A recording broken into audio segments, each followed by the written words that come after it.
একটা ছোট্ট গ্রাম, নাম তার সোনাঝুরি।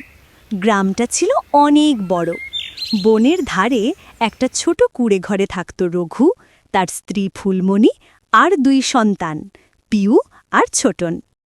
রঘু আগে দিনমজুর ছিল, কিন্তু কয়েক মাস ধরে খরা পড়েছে, জমিতে ফসল নেই, মাঠে কাজ নেই, ঘরে একটাও দানার ভাত নেই, চুলা ঠান্ডা পড়ে আছে অনেক দিন ধরে। সন্ধে নামলে গ্রামের দিকে আলো জ্বলে, কিন্তু তাদের কুঁড়ে ঘর অন্ধকারে ডুবে থাকে। পিউ আসতে বলে, মা, আজ কি খাওয়া হবে? ফুলমণি মিথ্যে হাসি দিয়ে বলে, আজ আমরা পেট ভরে ঘুমাবো মা, কাল তোমার বাবা কিছু না কিছু আনবে। রঘু দাঁড়িয়ে থাকে নীরব চেহারায়, চোখে জল, বুকের ভেতর আগুনের মতো ক্ষুধা, কিন্তু বাচ্চাদের মুখের সামনে চোখ তুলতে পারে না। এক রাতে সে ঠিক করল সকালে দূরের গ্রামে যাবে, যদি কোথাও কাজ মেলে। পরের সকাল, সূর্য উঠেছে, আকাশে হালকা ধুঁয়ো। রঘু হাঁটছে শুকনো মাঠের পথ ধরে, তার পায়ের নিচে ফাটল ধরা মাটি, ঠোঁট ফেটে গেছে তৃষ্ণায়। হঠাৎ সে দেখে এক বুড়ি পথের ধারে দাঁড়িয়ে আছে, গায়ে ছেঁড়া শাড়ি, হাতে লাঠি। বুড়ির চোখে করুণা, কাঁপা গলায় বলে, বাবা, একটু জল পেতাম, তৃষ্ণায় মরছি। রঘু নিজের হাঁড়ির শেষ জলটুকুও এগিয়ে দিল। বুড়ি ধীরে বলল, তুই নিজের প্রয়োজনে নয়, দয়ায় জল দিলি, তাই মা অন্নপূর্ণা তোকে আশীর্বাদ দেবেন। সে রঘুর হাতে একটা পুরনো কালচে হাঁড়ি দিল, বলল, এই হাঁড়ি কখনো খালি রাখিস না, ক্ষুধার সময় শুধু বলবি, হাঁড়ি হাঁড়ি ভরে যা, মা অন্নপূর্ণা দয়া কর, তুই দেখবি কি ঘটে। রঘু অবাক হয়ে হাঁড়িটা হাতে নিয়ে বাড়ি ফিরল। বাড়ি ফিরে দেখে বাচ্চারা ক্লান্ত, ফুলমণির মুখে হতাশা।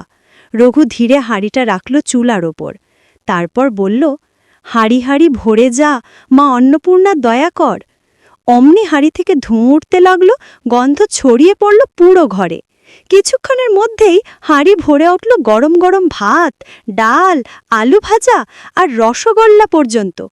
পিউ কি খুশি, চেঁচিয়ে উঠল, মা, খাবার, দেখো হাঁড়ি থেকে খাবার বেরোচ্ছে। ফুলমণি কেঁদে ফেলল আনন্দে, এই কি তবে মা অন্নপূর্ণার দয়া? সেই দিন অনেক বছর পর তাদের ঘরে হাসির শব্দ উঠল। দিন যায়, সুখ আসে।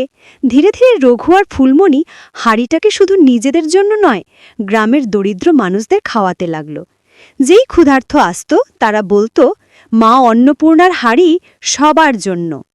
সোনাঝুরি গ্রামে আর কেউ ক্ষুধার্ত থাকত না, সবাই রঘুদর আশীর্বাদ দিত। কিন্তু একদিন গ্রামের ধনী মহাজন হরিশ মল্লিক জানতে পারল হাঁড়িটার কথা। সে লোভে পাগল হয়ে গেল, এক রাতে লোক পাঠিয়ে হাঁড়িটা চুরি করালো। পরদিন রঘুরা দেখল হাঁড়ি নেই। ফুলমণি কেঁদে কেঁদে বলল, মা আমাদের পরীক্ষা নিচ্ছেন বুঝি? হরিশ নিজের বাড়িতে হাঁড়ি রেখে বলল, হাঁড়ি হাঁড়ি ভরে যা। হাঁড়ি সত্যিই ভরে উঠল। এবার খাবার নয়, গরম কাকড়, ধোঁয়া আর আগুন।